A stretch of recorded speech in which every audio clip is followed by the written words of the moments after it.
আচারি কুমড়ো বানাবার জন্য প্রথমে আমি 5 ফোড়ন এইভাবে আমি ড্রাই রোস্ট করে নেব।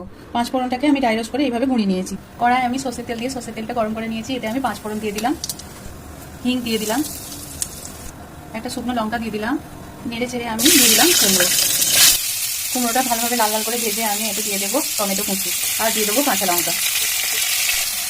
এবার ভালোভাবে নেড়ে চেড়ে আমি এতে পরিমাণ মতো দিয়ে দেবো নুন আর তার সাথে দিয়ে দেবো পরিমাণ মতো চিনি। এই সময় দিয়ে দেবো একটু কাশ্মীরি লঙ্কা গুঁড়ো আর দিয়ে দেবো একটু হলুদ গুঁড়ো। এবার দিয়ে দেবো একটু জল, সামান্য জল দিয়ে সেটা আমি চাপা দিয়ে পুরোটা সিদ্ধ করে নেব। এবার কিছুক্ষণ পর আমি ঢাকনাটা খুলে নিলাম।